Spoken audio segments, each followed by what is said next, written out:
we had all these high hopes, and just turned out I was just a weed seller, and she was just a stripper.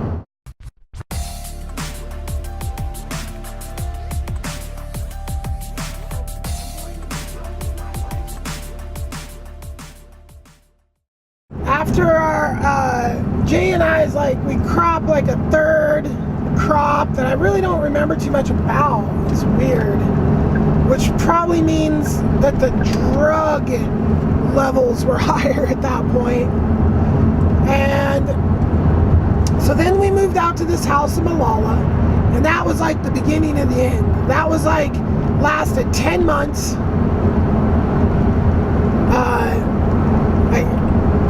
We moved out there, and we spent all our time commuting.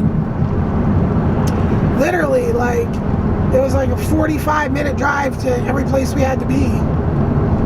And I'd sometimes drive back and forth twice in a day.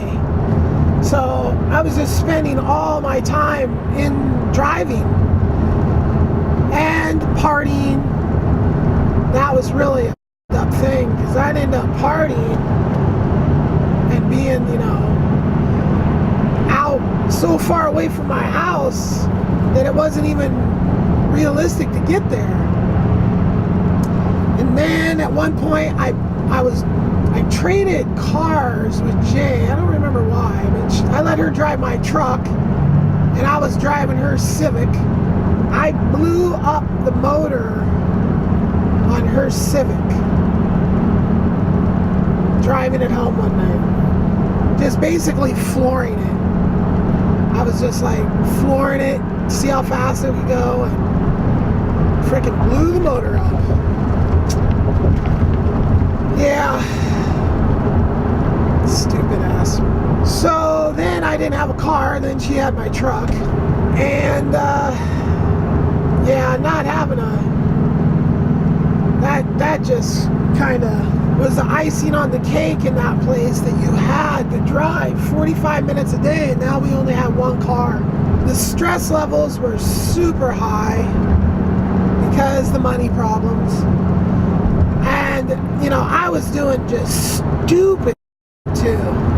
This was right about the time, no, this was right at the time when Clinton outlawed assault rifles for 10 years.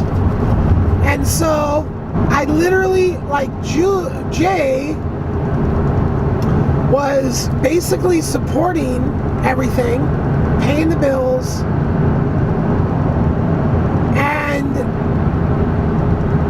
she's sticking the money for the bills, and it was the last week you could get assault rifles. And so I took the money for rent, or I should say I borrowed the money for rent without asking. Horrible person. And bought some assault weapons. I think I bought a Calico, which was this 100-round clip 9mm kind of rifle thing. Rent would have been a much better choice of how to spend my money. Or actually not even my money, my girlfriend's money. So basically I was selling weed, but the profit margin was so bad. It took 10 transactions to make $100, unless somebody bought a few at once. And we had gone through a bust, and that was a really low part of my life, was when that whole house disintegrated out there in Malala. It was we were on a super high moving out there, okay, we're doing all this and that, and then it was just I had to drive to rent a tractor mower to mow the place, and we had all these high hopes, and just turned out I was just a weed seller, and she was just a stripper. I'd say most of the problems were me. I'd say I didn't deal with her being a stripper very well. She had changed a lot. That's one thing I noticed in the girlfriends that I've had that have been strippers, that have been not strippers and turned into strippers, that they change drastically as people. More so than just like a normal person will go through normal changes in a normal, 3-year time. It's like 1 year after a girl starts dancing, she's a completely different person. Freedom. But it's not healthy. It's not healthy. There's a handful of girls that are just super freaks, that just voyeuristic, and in a perfect society, why are those girls that way? There's some trauma, some abuse, neglect. Why? If perfectly well-adjusted people just wanted to get naked in front of each other and dance around,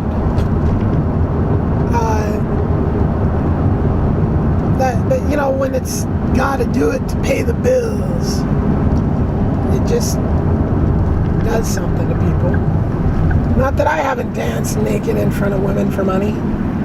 A stripper and a weed dealer that have a failed growing enterprise in distress all the time. We had a fight one day trying to throw this big party for all these people. Oh, I'm going to throw a party and I'm going to invite all these people, and literally don't remember too much about the situation, like how many people were invited or whatever, but the people that showed up were the B girl that I grew up hanging out with, her, and her mom and her mom's husband, and a friend of theirs.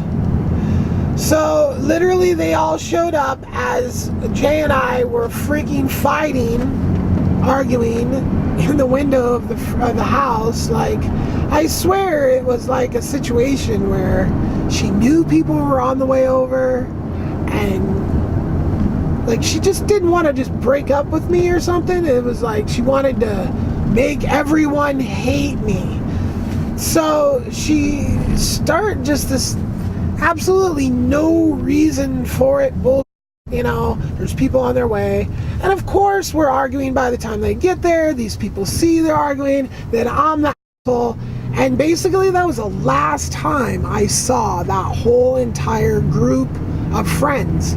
Like, at that point, like, we just never communicated again. This was probably Jay's little, whatever bullshit game to fuck up my life or whatever her thing was. But it turns out that by that time, she had already hooked up with some other dude that she ended up marrying. She ended up marrying this guy, having a kid with him. And I guess he had kids from a previous marriage, and they walked in one day, and one of those kids was hanging dead in their entryway, like he killed himself. And apparently they're divorced now. So she already started hooking up with this dude. And I didn't know that at the time, but it all makes sense now that she was starting arguments right before we're throwing a party for a bunch of friends, because she knows me. Like, I don't walk away from a fight or an argument ever, which is a horrible trait in this world. So people start arguing with me. They know I'm going to argue back. They know if they push me, I'm going to push back. They know if they hit me, I'm going to hit back. And, if she's just trying to... honestly, she may have kept my friends. I have no idea. I mean, I kind of kept those friends from Stoggs. Like, they stopped with him at one point because of probably more than just some. That's the way it goes. The weird one was my dad's half-sister ended up palling up with his ex-wife, the Dina lady. I never said her name, but she's got to be in her frickin' 60s, late 60s, you know, some lady Dina. So anyway, that house, packing up everything into Stoggs's garage for not very long. And then it was out of his garage, and then it was into a storage unit in another place, and I sold some stuff, and I threw some stuff away. Like I threw away some of my mom's memorabilia, which she later got back at me for by throwing away some of my memorabilia.